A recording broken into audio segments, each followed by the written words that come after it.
ओम।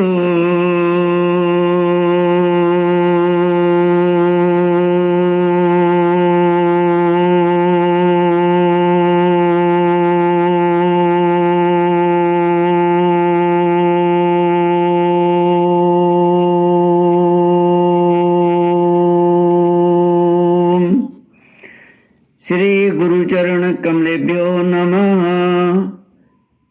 श्री गणेशाय नमः। श्री सरस्वत्यै नमः। श्री विष्णवे नमः। श्री कृष्ण गोविंद हरे मुरारे। हे नाथ नारायण वासुदेव।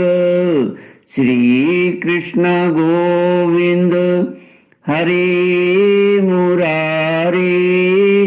हे नाथ नारायण वासुदेव। हे नाथ नारायण वासुदेव। हे नाथ नारायण वासुदेव। हे नाथ नारायण वासुदेव। श्री कृष्ण गोविंद हरे मुरारे। हे नाथ नारायण वासुदेव। हे नाथ नारायण वासुदेव। हे नाथ नारायण वासुदेव। श्री कृष्ण गोविंद हरे मुरारे। हे नाथ नारायण वासुदेव। ओम नमो भगवते वासुदेवाय। ओम नमो भगवते वासुदेवाय। ओम नमो भगवते वासुदेवाय। ओम नमो भगवते वासुदेवाय। ओम नमो भगवते वासुदेवाय। कृष्णाय वासुदेवाय हरये परमात्मने प्रणतक्लेशनाशाय गोविन्दाय नमो नमः। सच्चिदानन्दरूपाय विश्वोत्पत्त्यादिहेतवे तापत्रयविनाशाय श्रीकृष्णाय वयं नमः। सच्चित आनंद स्वरूप परमात्मा जो सृष्टि के उत्पत्ति, पालन और संहार करता है तथा जीवों के आध्यात्मिक, आदि दैविक, आदि भौतिक तापों को नष्ट करने वाले हैं, अर्थात जीवों के मानसिक, शारीरिक और भौतिक दुखों को दूर करने वाले हैं, उन श्री कृष्ण भगवान को हम नमस्कार करते हैं। श्री कृष्ण गोविंद हरे मुरारे। हे नाथ नारायण वासुदेव। श्रीमद् भागवत 10वां स्कंध अथ 64तमोऽध्यायः। श्री शुक उवाच एकदोपवनं राजन् जग्मुर्यदुकुमारकाः विहर्तुं साम्ब प्रद्युम्न चारुभानुगदादयः क्रीडित्वा सुचिरं तत्र विचिन्वन्ता पिपासिता जलं निरुदके कूपे दद्रेषु सत्वमद्भुतम्। श्रीमद् भागवत 10वां स्कंद 64वां अध्याय। नृग राजा की कथा। श्री सुखदेव जी कहते हैं, प्रिय परीक्षित, एक दिन सांब, प्रद्युम्न, चारुभानु और गद आदि यदुवंशी राजकुमार घूमने के लिए उपवन में गए। वहां बहुत देर तक खेल खेलते हुए उन्हें प्यास लगाई तब वे इधर उधर जल की खोज करने लगे। वे एक कुएं के पास गए, उसमें जल तो था नहीं। एक बड़ा विचित्र जीव दिख पड़ा। वह जीव पर्वत के समान आकार का एक गिरगिट था। उसे देखकर उनके आश्चर्य की सीमा न रही। उनका हृदय करुणा से भर आया और वे उसे बाहर निकालने का प्रयत्न करने लगे। परंतु जब वे राजकुमार उस गिरे हुए गिरगिट को चमड़े और सूत की रस्सियों से बांधकर बाहर न निकाल सके, तब कुतूहलवश उन्होंने यह आश्चर्यमय वृत्तांत भगवान श्री कृष्ण के पास जाकर निवेदन किया। जगत के जीवनदाता कमल नयन भगवान श्री कृष्ण उस कुएं पर आए। उसे देखकर उन्होंने बाएं हाथ से खेल खेल में अनायास ही उसे बाहर निकाल लिया। भगवान श्री कृष्ण के कर कमलों का स्पर्श होते ही उसका गिरगिट रूप जाता रहा और वह एक स्वर्गीय देवता के रूप में परिणित हो गया। अब उसके शरीर का रंग तपाए हुए सोने के समान चमक रहा था और उसके शरीर पर अद्भुत वस्त्र, आभूषण और पुष्पों के हार शोभा पा रहे थे। यद्यपि भगवान श्री कृष्ण जानते थे कि इस दिव्य पुरुष को गिरगिट योनि क्यों मिली थी, फिर भी वह कारण सर्वसाधारण को मालूम हो जाए, इसलिए उन्होंने उस दिव्य पुरुष से पूछा, महाभाग, तुम्हारा रूप तो बहुत ही सुंदर है, तुम कौन हो? मैं तो ऐसा समझता हूं कि तुम अवश्य ही कोई श्रेष्ठ देवता हो। कल्याण मूर्ति, किस कर्म के फल से तुम्हें इस योनि में आना पड़ा था? वास्तव में तुम इसके योग्य नहीं हो। हम लोग तुम्हारा वृत्तांत जानना चाहते हैं। यदि तुम हम लोगों को यह बतलाना उचित समझो तो अपना परिचय अवश्य दो।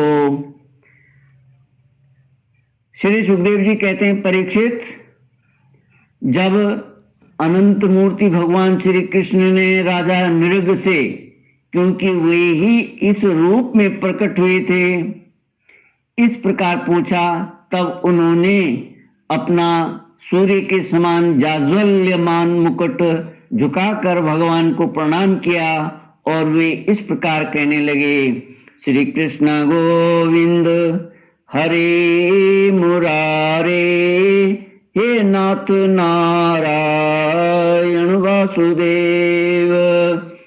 राजा नृग ने कहा, प्रभु, मैं महाराज इक्ष्वाकु का पुत्र राजा नृग हूं।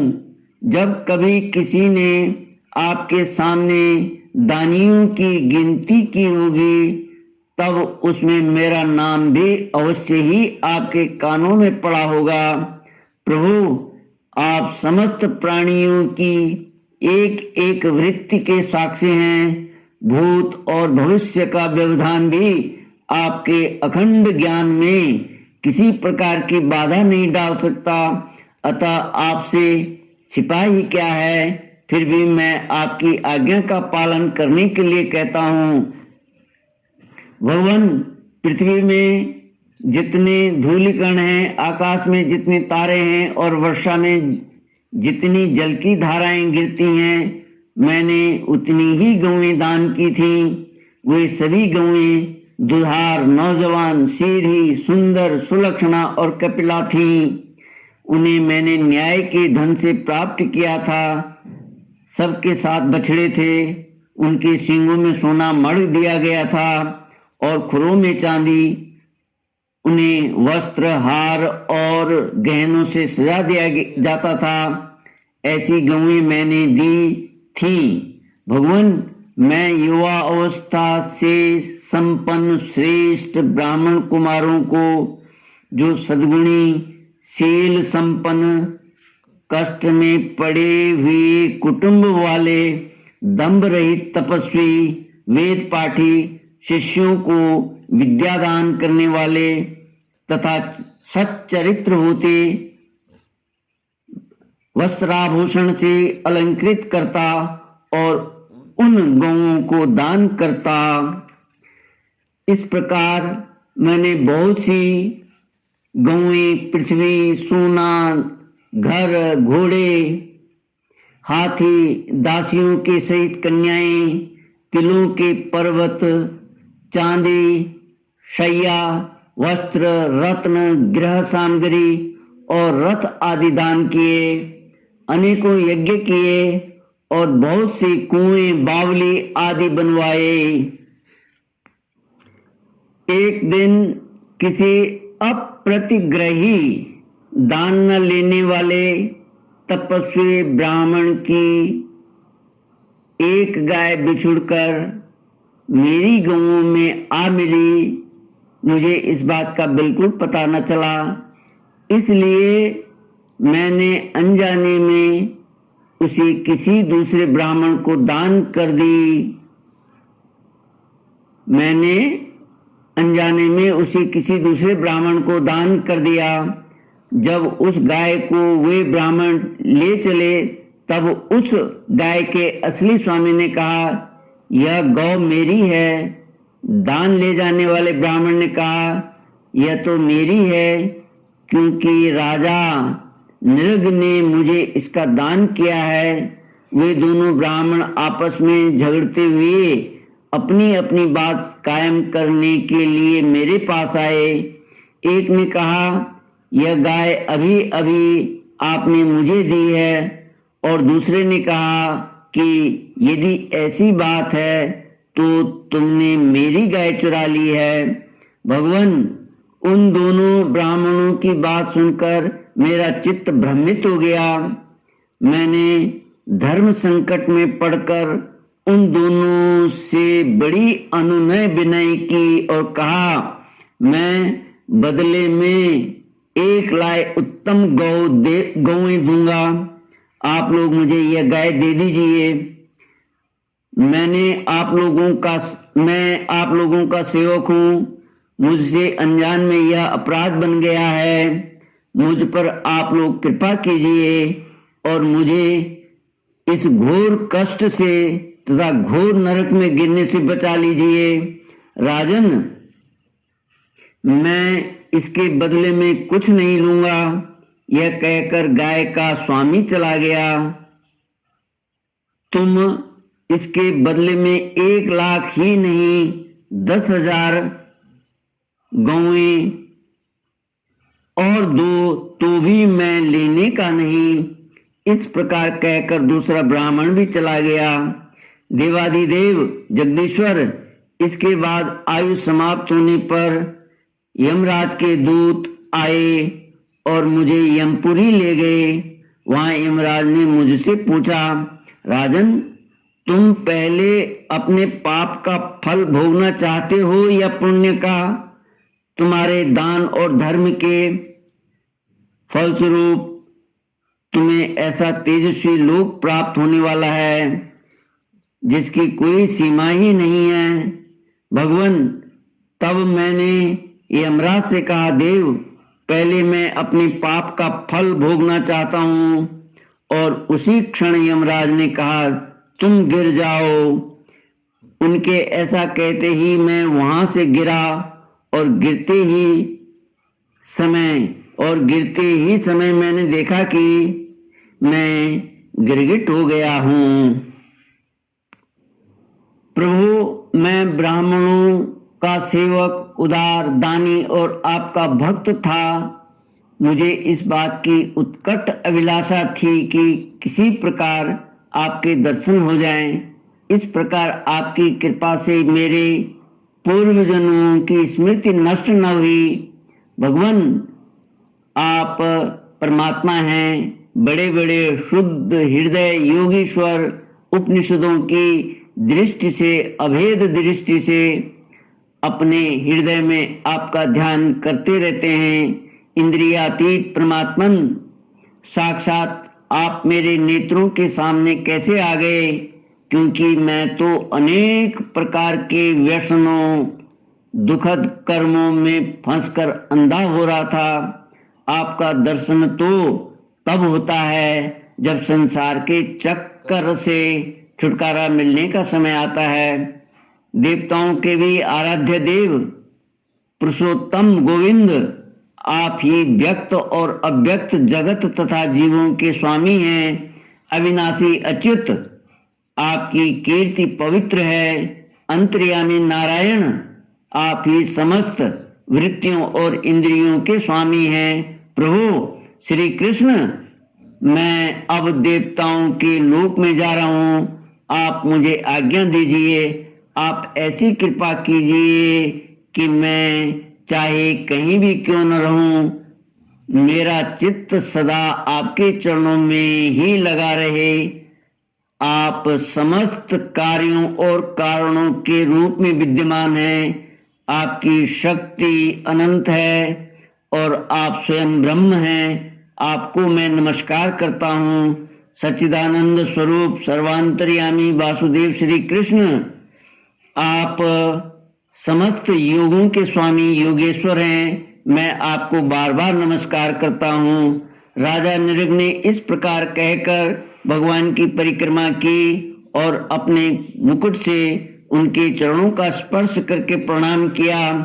फिर उनसे आज्ञा लेकर सबके देखते देखते ही वे श्रेष्ठ विमान पर सवार हो गए।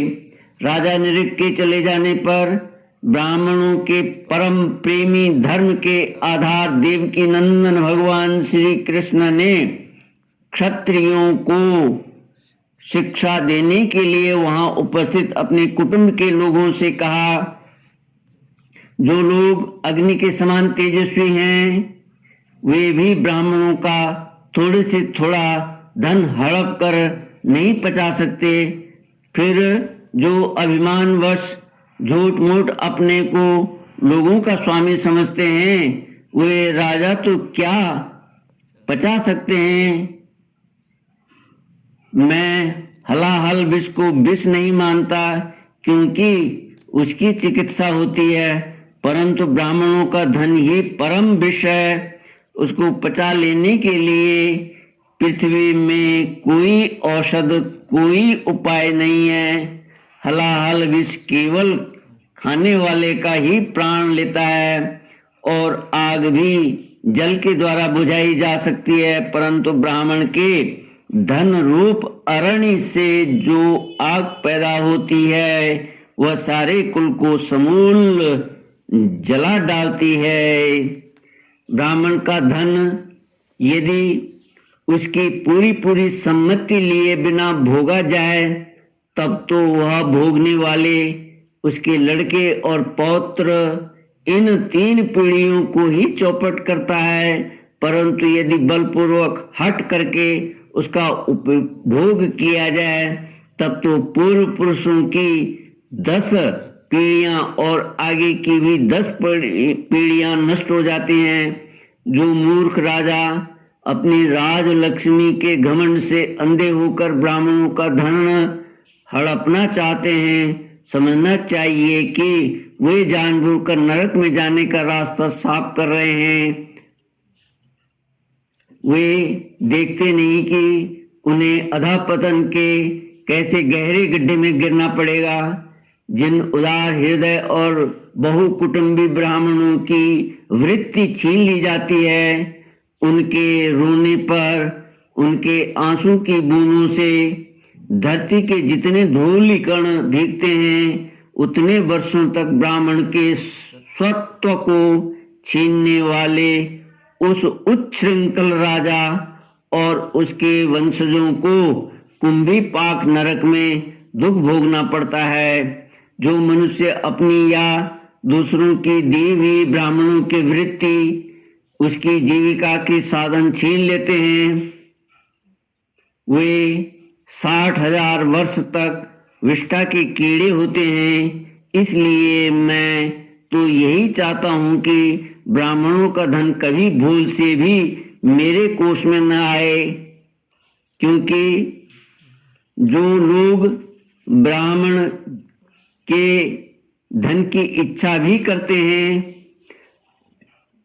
उसे छीनने की बात तो अलग रही, वे इस जन्म में अल्पायु शत्रुओं से पराजित और राज्य भ्रष्ट हो जाते हैं, और मृत्यु के बाद भी वे दूसरों को कष्ट देने वाले सांप ही होते हैं।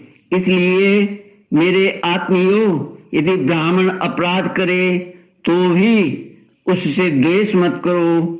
वह मार ही क्यों न बैठे या बहुत सी गालियां या शाप ही क्यों न दे, उसे तुम लोग सदा नमस्कार ही करो। जिस प्रकार मैं बड़ी सावधानी से तीनों समय ब्राह्मणों को प्रणाम करता हूँ, वैसे ही तुम लोग भी क्या करो। जो मेरी इस आज्ञा का उल्लंघन करेगा उसे मैं क्षमा नहीं करूँगा, दंड दूंगा। यदि ब्राह्मण के धन का अपहरण हो जाए तो वह अप्रहित धन उस अपहरण करने वाले को अनजान में उसके द्वारा यह अपराध हुआ हो तो भी अधःपतन के गड्ढे में डाल देता है। जैसे ब्राह्मण की गाय ने अनजाने में उसे लेने वाले राजा नरक को नरक में डाल दिया था। परीक्षित, समस्त लोकों की पवित्र करने वाले भगवान श्री कृष्ण द्वारका वासियों को इस प्रकार उपदेश देकर अपने महल में चले गए। श्री कृष्ण गोविंद हरे मुरारे, हे नाथ नारायण वासुदेव। इति श्रीमद्भागवते महापुराणे पारमहंस्यां संहितायां दशमस्कन्धे उत्तरार्धे निर्गोपाख्यानं नाम 64तमोऽध्याय। ओम पूर्णमद पूर्णमिदं पूर्णात् पूर्णमुदच्यते पूर्णस्य पूर्णमादाय पूर्णमेवावशिष्यते। ओम शांति शांति शांति। हरि ओम।